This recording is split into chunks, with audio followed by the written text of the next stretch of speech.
네. 자, 이 시간부터는 우리가 TAT 2급 또는 TAT 1급, TAT 시험을 대비하고 있는 우리 수험생들을 위해서 소득세 이론을 정리해 보도록 하겠습니다. 여러분들 가지고 계신 교재의 제3장에서 소득세 이론 제대로 알기라는 부분이 있으니까요. 그 부분을 펴주시고 금년도 교재로는 페이지가 107쪽이 되겠습니다. 그래서 연도별로 요 페이지 수는 그때 조금씩 차이가 있을 수 있고요. 제 3장에 있는 소득세 이론 제대로 알기, 이번 시간에는 소득세 이론 첫 번째 시간 소득세의 개념을 정리해 보도록 하겠습니다. 자, 이 표의 첫 번째 소득세의 정의. 자, 소득세란 무엇이냐? 개인이 얻은 소득에 대하여 부과하는 조세를 우리가 소득세라고 합니다. 자, 그러면은 소득세와 짝을 이룬다고 그럴까요? 그런 짝꿍에 해당되는 세금은 또 무엇이 있을까요? 제가 미리 메모해 놓은 게 있는데 그걸 한번 꺼내 보겠습니다.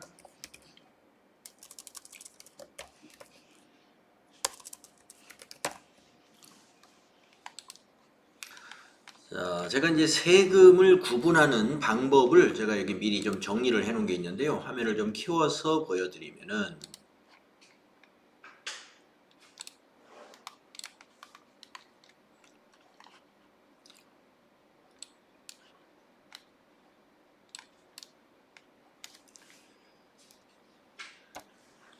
자, 세금을 그 과세 대상별로 우선 구분을 해봤습니다. 과세 대상별로 만약에 구분을 한다면 세금을 이렇게 세 가지로 구분할 수가 있어요. 소득에 대해서 과세하는 거, 그리고 소비에 대해서 과세하는 거, 그리고 재산에 대해서 과세하는 이러한 그 과세 대상의 구분이 있는데, 우리가 배우는 소득세는 바로 소득에 대해서 과세하는 것이고요. 그 중에서도 개인의 소득에 대해서 과세하는 것을 우리가 소득세라고 부릅니다. 그리고 우리가 소득에는 개인이 벌어들이는 소득 말고 법인의 소득이 있죠. 법인체. 그래서 법인이 벌어들인 소득에 대해서 과세하는 것은 법인세라고 합니다. 그러니까 여기다 좀 살을 붙이면은 소득세는 개인소득세고 법인세는 법인소득세다, 이렇게도 말할 수 있어요. 소득세는 개인소득세, 법인세는 법인소득세다. 그래서 소득에 대해서 과세하는 것은 소득세와 법인세가 현재 우리나라의 소득에 대해서 과세하는 세금의 종목이 되겠습니다. 그 중에서 우리가 정리하려는 것은 바로 이 개인의 소득에 대해서 과세하는 소득세를 정리하려고 하는 것이죠.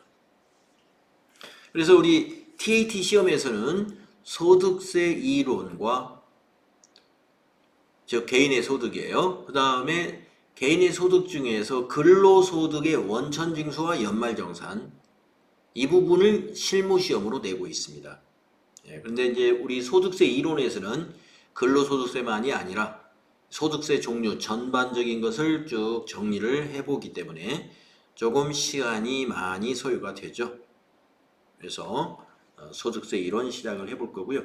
더불어서 그러면은 세금의 구분을 과세 대상별로 나눌 때, 첫 번째가 이제 소득에 대해서 과세되는 것이 있다면은, 그 다음에 소비에 대해서 과세되는 세금도 있다고 그랬죠. 소비를 대상으로 해서 과세하는 거. 거기에는 이제 두 가지가 있습니다. 일반 소비세와 개별 소비세가 있는데요. 우리가 일반 소비세는 이미 앞에서 정리한 부가가치세 이론 정리했죠. 바로 이 부가가치세가 우리나라의 일반 소비세입니다. 과세 재화나 용역을 소비한 모든 소비를 대상으로 해서 과세한다 해서 일반 소비세죠. 그래서 일반 소비세 우리나라는 부가가치세라고 해요. 그리고 세율은 10%로 단일 세율을 적용하고 있죠. 여러분이 잘 아는 세금이고, 그 다음에 소비세 중에서는 개별 소비세라고 하는 게 있습니다. 예, 개별 소비세가 있는데요. 이 개별 소비세는 보석이라든가 모피라든가 승용차라든가 휘발유라든가 경마장, 골프장, 카지노 또는 유흥음식점, 네, 유흥주점, 예, 이러한 장소를 이용하거나 이러한 서비스나 재화를 소비하게 되면은 과세하는 거죠. 그러니까 일반 소비세 이전에 먼저 개별 소비세가 붙고 과세되고 다시 일반 소비세인 부가가치세가 과세되기 때문에 개별 소비세가 적용되는 재화나 서비스를 만약에 이용을 한다 또는 구매를 한다면은 소비세가 이중으로 과세되는 거예요. 예, 개별 소비세 플러스 부가가치세. 자, 그래서 소비를 대상으로 해서 과세하는 세금이 일반 소비세인 부가가치세, 그리고 우리가 개별 소비세라고 하는 것이 있다. 이렇게 하시면 되겠습니다. 과거에는요, 좀 오래전인데, 과거에는 개별 소비세를 특별 소비세라고도 했었습니다. 특별 소비세를 지금은 개별 소비세라고 한다. 그 다음에 세 번째 과세 대상으로 재산에 대해서 과세하는 세금이 있죠. 그래서 재산은 또 세 단계로 나누어집니다. 그 재산을 취득하는 단계에서 과세하는 세금, 보유 단계에서 과세하는 세금, 처분 단계에서 과세하는 세금, 이렇게 있죠. 그래서 여러분이 이건 우리가 개인들이 다 접하는 그런 세금들이에요. 취득 단계에서 세금을 낸다. 그러면 우리가 부동산이라든가 이런 걸 취득하게 되면 취득세를 내죠. 토지나 아파트, 건물 같은 거. 그래서 또 등기를 내려면 등록세라는 걸 내죠. 예, 등록세. 그래서 새로 건물이나 토지를 내가 매입했다. 그러면 취득세, 등록세 항상 생각을 해야 되죠. 그 다음에 내가 매입을 한 건 아니지만 상속을 받게 됐다. 부모님으로부터 상속을 받는다. 이런 거 있죠. 그래서 상속을 받으면 그것도 취득으로 봐요. 그래서 그때는 취득세가 아니라 상속세를 과세합니다. 그 다음에 부모님이 돌아가시기 전에 재산의 일부를 자녀에게 상속한다. 그러면 그거는 이제 상속이 아니라 증여한다고 하죠. 그래서 그때는 증여세를 과세를 하죠. 그래서 증여도 일종의 취득이에요. 그래서 우리가 취득 단계에서 부과되는 세금이다. 그러면 취득세, 등록세, 상속세, 증여세 이런 것 등이 있을 수 있고요. 또 보유 단계에서 우리 세금을 과세하는 것이 뭐가 있어요? 재산세. 그래서 재산세에 대해서는 이제 그 돈을 보유한다고 해서 세금 내는 건 없죠. 아직 우리나라에서는. 예. 그래서 이제 그러한 금전의 보유에 대해서는 우리가 세금 과세를 안 하지만 우리가 재산세 하면은 이제 부동산이 여기에 해당이 되죠. 예. 부동산 그리고 차량도 여기에 해당이 되죠. 그래서 재산세는 이제 토지 건물에 대해서 하고 차량에 대해서는 이제 자동차세라는 이름을 붙여가지고 재산을 보유함으로써 과세하는 것이고, 재산세는 이제 그 종합부동산세 해가지고 재산세만 대상이 되는 재산도 있겠지만 또 종합부동산세의 과세 대상이 되면은 거기다 또 종합부동산세를 또 과세하게 되죠. 그리고 마지막으로 이제 재산은 처분하는 단계에서도 과세를 합니다. 처분하는 단계에서 이제 이익이 발생한 거에 대해서 과세하죠. 그것을 우리가 양도소득이라고 하는데 매입한 가격보다 처분한 가격이 많았을 때 양도소득이 발생하는데요. 그 양도소득에 대해서 과세하는 것 바로 많이들 알고 계실 거예요. 양도소득세. 양도소득세를 우리는 재산의 처분 단계의 과세라고 한다. 그래서 우리 세금의 그 과세 대상을 보면요, 빈틈없이 이렇게 모든 대상을 해서 대상으로 해서 과세를 하고 있어요. 네, 그 중에서 이번 시간에 정리할 것은 소득에 대해서 과세하는 개인의 소득세를 이번 시간부터 정리하도록 하겠습니다.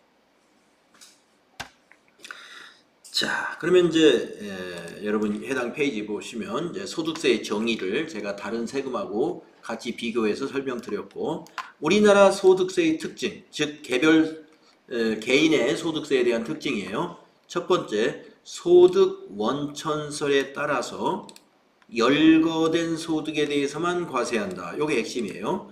소득 원천설에 따른 여기 첫 번째 줄에 있는 열거된 소득에 대해서만 과세한다. 이걸 우리가 열거주의라고 합니다.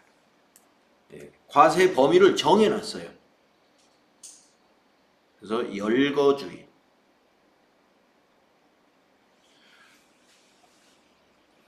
그러니까 개인의 소득이라는 게 상당히 많습니다. 개인의 소득이라는 게 여러 가지로 발생할 수 있어요. 일을 해서 소득을 얻을 수도 있고, 우리가 설날 세배만 해도 또 개인의 소득이 발생할 수가 있고, 네, 이런 것이죠. 그래서 그 종류가 굉장히 많다는 겁니다. 그러면은 그것을 전부 과세를 할 수가 있겠느냐? 방법이 없는 건 아니겠죠. 예, 방법은 이제 열거주의가 아니라 자산 증가설, 자산 증가설을 만약에 따르게 되면은 개인의 자산을 지금은 이제 공직자들의 자산만 우리가 신고하게 돼 있잖아요. 네, 공직자들은 이제 유명한 공직자들 보면은 그 자산을 다 신고하죠. 그 예금이 얼마, 또 내가 보유한 부동산은 얼마 해가지고 이렇게 신고를 하고 있어요. 그것을 전 국민에게 적용을 한다면 자산 증가설에 의해서 빠짐없이 모든 자산이 증가된 부분에 대해서 과세를 한다면 그것도 이론적으로 가능은 한 겁니다. 그래서 전년도에 전 국민이 만약에 5월 달에 전부 자산을 신고하게 한단 말이에요. 그러면 그 다음에 5월에 개인의 예금이 얼마, 또 건물이 얼마, 토지가 얼마, 모든 재산에 대해서 다 신고하게 되면 전년 대비 자산이 증가한 거, 그것이 소득이 발생한 거죠. 그 이유가 뭐가 됐든 간에 직장을 다녀서 그 재산이 늘었든, 아니면 주식을 투자해서 재산이 늘었든, 부동산을 사고 팔아서 재산이 늘었든, 어떻게든 이게 재산이 늘어난 게 포착이 되겠죠. 거기에 대해서 세율을 적용하면은 우리가 자산 증가설에 의한 소득세를 우리가 과세한다고 볼 수가 있는데, 우리나라는 소득 원천설이다. 소득 원천설에 의해서 소득을 열거했어요. 이런 소득, 이런 소득, 이런 소득에 과세한다. 그 기준 기억하시면 되겠고요. 예외적인 건 있습니다. 예외적으로 이자와 배당 소득을 우리가 금융소득이라고 하는데, 이런 예외적으로 유형별 포괄주의를 채택하고 있다. 요거 추가로 하나 기억하시면 되겠습니다. 이자 배당 소득에 대해서 예외적으로 유형별 포괄주의를 채택하고 있다. 다음에 두 번째요. 소득세는 종류에 따른 과세를 합니다. 소득 종류별로 과세한다는 거죠. 그래서 소득 종류가 밑에 주 1에 나와 있는데요. 이 표에 있는 세목은 우리가 이제 소득세의 개념을 정리하려면 꼭 알아야 되는 표가 되겠습니다. 밑에 주 1이라는 표가 있잖아요. 그래서 이 표의 큰 흐름을 보면은 우선 첫 번째 줄에 있는 세금의 종류 6가지가 있고요. 두 번째 줄과 세 번째 줄에 2가지가 있습니다. 세금의 종류가. 그래서 모두 8가지가 소득세의 종류가 되겠습니다. 종류별로 과세한다고 그랬으니까 소득세, 즉 개인의 소득세 종류를 알아야 되겠죠. 크게 8가지가 있어요. 그래서 위에 있는 6가지를 먼저 보면은 한 그룹인데요. 이자, 배당, 사업, 근로, 연금, 기타라고 했습니다. 이자는 이자소득이요. 배당은 배당소득. 사업은 사업자가 벌어들인 소득, 사업소득. 근로는 근로소득, 연금은 연금소득이죠. 기타는 그 외에 개인의 소득이 기타 소득이 되겠습니다. 그래서 이 6가지를 이배사 근연기라고 이제 우리가 외워가지고 왜 외우느냐? 이배사 근연기는 종합과세 세목이다. 이렇게 6가지를 외우는 거죠. 종합과세 세목이다. 우리가 종합과세 한다는 건 과세 방법 중에 하나인데요.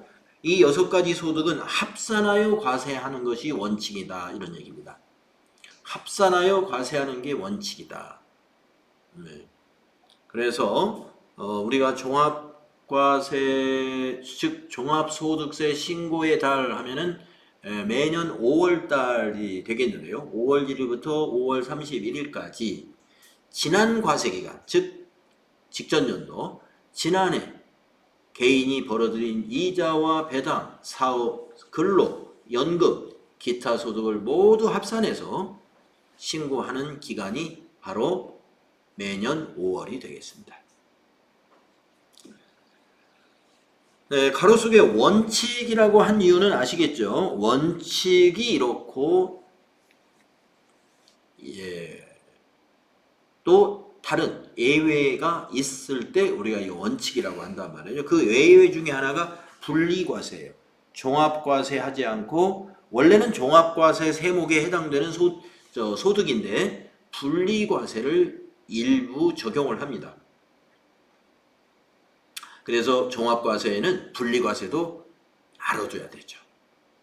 그래서 분리과세는 뭐냐? 특정 소득에 대해서 원천징수로 과세를 종결한다. 원천징수라는 말이 새로 이제 등장하는 말인데요. 다음 페이지에서 금방 나오게 되니까 일단은 원천징수로서 과세를 종결한다. 이 말은 종합과세 안 한다라는 말과 같은 말이죠. 예외적으로 분리과세가 있다. 분리과세라는 말은 원천징수로서 과세를 종결하는 것을 의미하는 거다. 원천징수로서 과세를 종결하는 것을 의미합니다.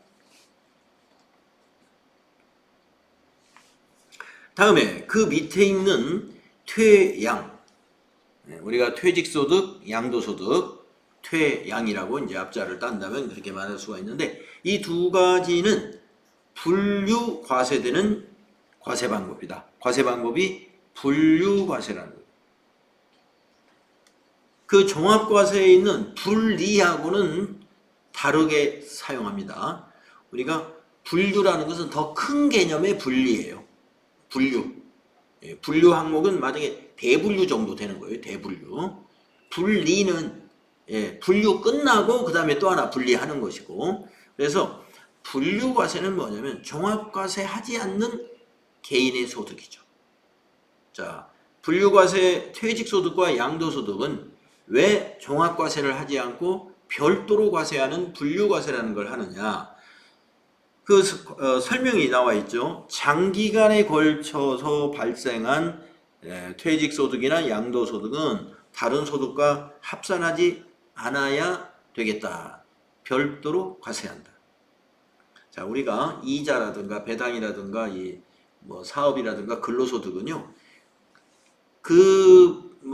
근로소득은 이제 월급 같은 거잖아요. 월급. 그럼 그 달에 일해서 그 달에 받는 거죠. 그래서 그 소득 자체가 그 과세 기간에 실제로 발생한 것들이에요. 그런데 퇴직소득이라는 걸 가만히 보시면은 퇴직금 물론 딱 1년 일하고 회사를 딱 그만두면 그 1년치 퇴직금만 다음 해 5월 달에 신고하면은 이것도 장기간에 걸친 것은 아니겠죠. 그렇지만 우리가 일반적으로 퇴직금 하면은 회사를 정년퇴직한다는 걸 한번 생각을 해보세요. 정년퇴직을 했으면 만약에 20대에 회사를 들어갔다. 정년퇴직을 만약에 50대에 했다. 그러면 한 30여 년간 근무를 해서 회사를 나오는 거잖아요. 굉장한 장기간이죠. 그래서 우리가 퇴직금을 만약에 30년 후에 일시금으로 받는다라고 했을 때 그 퇴직하는 해에 여기 있는 자기의 종합과세하고 퇴직금을 같이 합산해서 처리하면 퇴직금 받는 해에 과세 표준은 어마어마하게 갑자기 높아지겠죠. 그렇기 때문에 이 퇴직소득은 다른 소득하고 합산하면 좀 곤란하다 이런 거예요. 큰 돈이기 때문에 그래요. 그래서 장기간에 걸쳐 발생하는 소득, 그 중에 퇴직소득이 거기에 해당되고, 또 하나는 양도소득이 거기에 해당이 됩니다.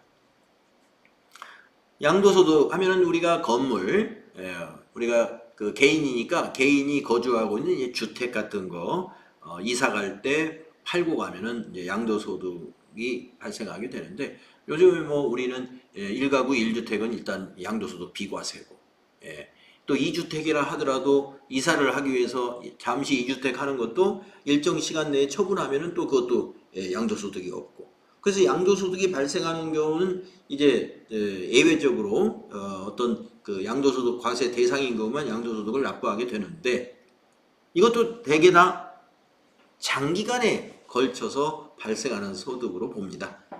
양도소득. 우리가 이제 소위 말해서 투기를 하는 사람들이야 뭐 1년마다 팔기도 하고 뭐 그럴 수는 있지만, 그런 투기성인 경우를 제외하고 일반적으로 보면은 이것도 역시 양도소득도 10년 뭐 또는 뭐 빨라도 5년 이렇게 장기간에 걸쳐서 가격이 상승한 부분에 대해서 우리가 부동산을 처분하는 시점에 일시에 한꺼번에 발생하는 거예요. 그래서 이런 우리가 매달 또는 1년에 한 번 과세하는 종합과세하고는 좀 구분한다. 아시겠죠? 그래서 분류과세되는 개인소득세는 퇴직소득하고 양도소득이 있으니까요. 퇴양은 종합과세 세목이 아니다 하는 거 알고 계시면 되겠습니다. 자, 그래서 소득세는 종류에 따른 과세를 한다. 우선 종합과세 6가지하고 분류과세 2가지를 구분할 수 있어야 된다. 그 다음에 세 번째, 개인 단위로 과세합니다. 합산하지 않습니다. 가족이라고 해서 합산하거나 부부라고 해서 합산해서 과세하지 않아요.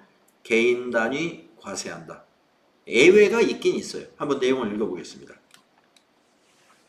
소득세법은 개인을 단위로 하여 소득세를 과세한다. 다만 예외적으로 동거하는 가족과 함께 공동사업을 하는 경우 손익 분배 비율을 허위로 정하는 경우가 사유가 있는 경우에는 가족의 소득을 합산하여 과세한다. 그러니까 수익을 세금을 적게 내려고, 즉 과세 표준을 낮추면은 낮은 세율이 적용된다 이거죠. 그러면은 내가 혼자 사업을 하는 걸로 신고를 안 하고 만약에 배우자도 같이 사업을 하는 걸로 한다. 그러면은 매출을 쪼갤 수가 있겠네요. 만약에 사업소득이라고 했을 때 두 사람이 쪼개서 실제로는 사업을 공동으로 하지 않는데 우선 그 세금을 적게 납부할 목적으로 우리가 이렇게 사업을 쪼개서 하게 되면은 그건 허위에 해당이 되잖아요. 그래서 손익분배에 허위로 정한다라는 부분이 그런 부분이 되겠습니다. 그럴 때는 합산한다. 그런 걸 제외하고는 모두 다 개인 단위로 과세한다. 다음 네 번째, 원천징수를 합니다. 소득세는. 자, 우리가 앞에서 정리했던 부가가치세를 보면은 부가가치세는 거래징수한다고 표현을 하죠. 매입과 매출, 거래라고 그랬잖아요. 그래서 매출하는 자가 매입하는 자에게 징수하죠. 그걸 우리가 거래징수라고 하는데, 소득세는 원천징수한다고 그럽니다. 이건 거래가 아니라 소득을 지급하는 자가 있거든요. 받는 자는 개인 소득자고, 지급하는 자는 소득을 지급하는 자예요. 그래서 만약에 연금을 지급한다 그러면 연금관리공단에서 지급을 할 때 원천징수하고, 즉 세금을 공제하고 지급을 한다 이거죠.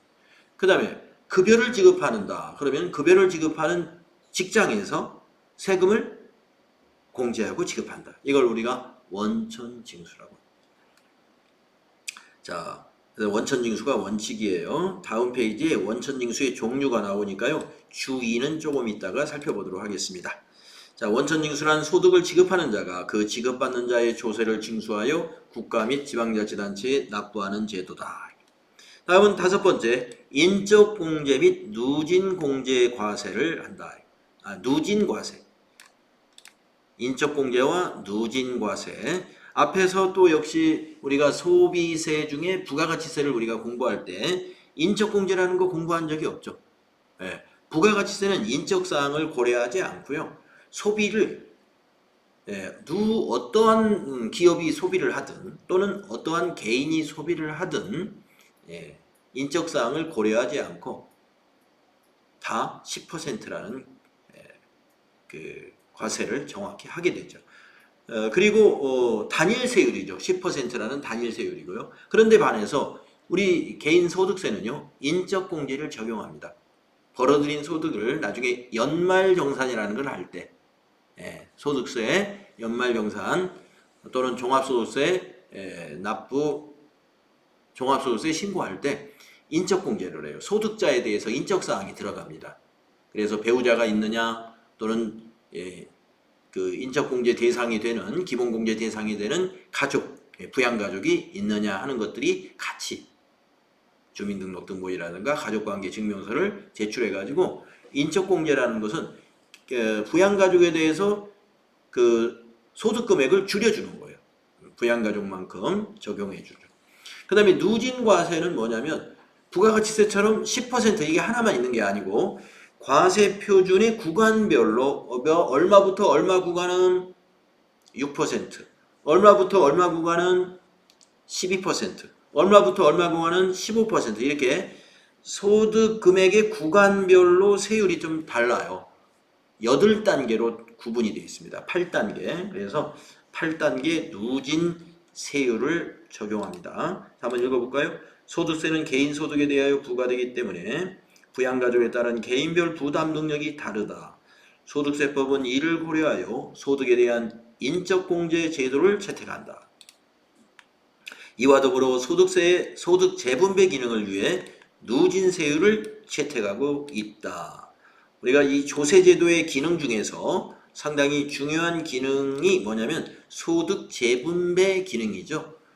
조세를 국가가 하는 목적은 우선 국가를 경영하는 데 들어가는 자금을 우리가 국가 운영비는 뭐예요? 세금을 통해서 국가 재정을 확보하죠. 그런데 목적도 있습니다만은 결국에 국가가 하는 사업은 다 국민에게 되돌리는 사업들이에요.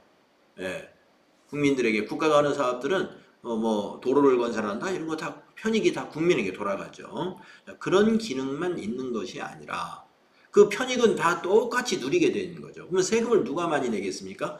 소득을 많이 가진 사람들이 세금을 많이 내죠. 아예 소득이 없으면 소득세는 안 내요. 그렇지만 혜택은 똑같이 받는 거죠. 뭐 우리가 세금을 많이 내는 사람은 뭐 도로를 뭐 하루에 10번 다녀도 되고 세금을 조금 내는 사람은 한 번만 다녀야 되고 이런 기준이 없잖아요. 그래서 우리가 이 소득세의 누진세율이라는 건 뭐냐면 구간별로 높은 세율을 해가지고 높은 소득을 실현하고 있는 사람에게는 더 많은 세금을 부과한다. 이런 얘기입니다. 그것을 우리는 다 누구든지 다 거부 반응 없이 받아들이고 있죠.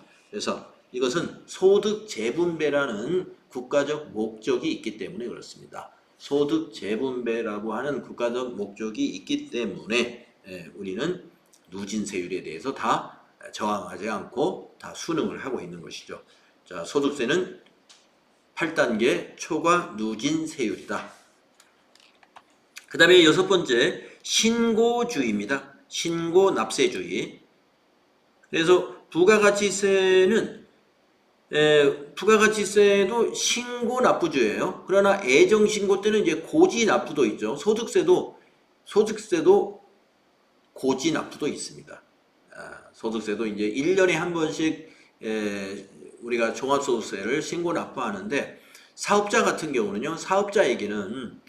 사업자들은 그 중간에 애정납부라는 게 있어요. 그래서 고지가 날라옵니다. 자, 소득세, 부가세하고 똑같아요. 신고납세주의. 자, 소득세는 신고납세주의를 채택하고 있다. 따라서 납세 의무자가 과세 표준 확정 신고를 함으로써 소득세의 납세 의무는 확정이 됩니다. 소득세는 1년에 한 번 신고 납부를 하기 때문에 원천징수는 매달 하는 거지만 신고납부는 종합소득세 신고납부는 1년에 한 번이에요. 그래서 다음 페이지를 잠깐 보시면은 자, 앞에서 우리가 원천징수 제도를 우리가 소득세의 특징으로 우리가 정리했지 않습니까? 거기에 주 2번의 설명이 여기 다음 페이지 표에 있습니다. 그래서 원천징수의 유형이 두 가지가 있는데 애납적 원천징수, 하나는 완납적 원천징수가 있습니다. 이 완납적 원천징수는 앞에서 우리 종합과세 중에서 분리과세가 예외적으로 인정된다고 그랬잖아요. 바로 이게 분리과세를 의미하는 겁니다. 우리가 종합과세 세목에 해당이 되는데 종합과세 세목이 되는데 완납적 원천징수에 해당된다라고 하면은 그게 바로 분리과세입니다 이거예요. 이 완납적 원천징수라는 건 뭐냐면 원천징수로서 완납이다. 즉 끝났다 하는 거죠. 세금이 징수가 끝났다. 원천징수로서. 그러면 5월 달에 나중에 이배사 근영기를 통합해서 신고하는 것은 안 한다 이거죠. 이 부분에 대해서는. 자, 거기 내용이 나오죠. 원천징수로서 과세가 종결되는 경우에 우리는 완납적 원천징수라고 한다. 그래서 앞으로 여러분이 소수에 정리하실 때 이 완납적 원천징수에 해당되는, 즉 분리과세에 해당되는 소득들을 잘 기억하시는 것이 시험에 대비해서는 상당히 중요합니다.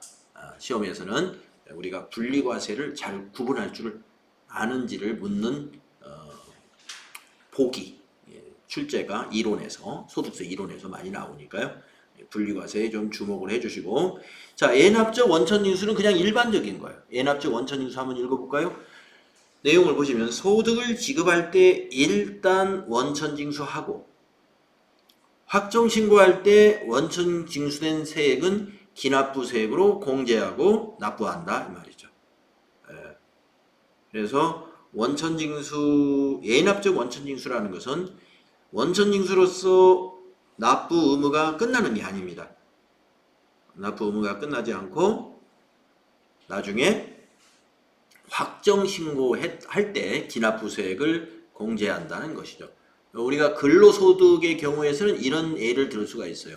매월 급여를 받을 때 매달 급여에 보면은 공제된 세금이 찍히죠. 그것은 우리가 애납적 원천징수를 소득자 입장에서 당한 거고요. 나중에 1월부터 12월까지 자기 근로소득을 전부 합산해가지고 그 다음에 2월달이 되면은 근로자들에게 연말 정산이라고 하는 절차를 거치거든요. 나중에 이제 여러분 실무시험 준비하실 때 연말 정산 연습을 많이 할 겁니다만은 그 연말 정산이라는 절차를 우리는 뭐라고 보냐면은 세금을 확정하는, 근로소득에 대해서 세금을 확정하는 절차라고 보시면 되는데, 그게 바로 확정할 때 매달 납부했던 세금 빼고 더 납부해야 할 세액이 있으면 내고요. 매달 납부한 세액이 확정을 해보니까 더 많아요. 그러면 우리가 2월 달에 환급이라는 것을 받게 되죠.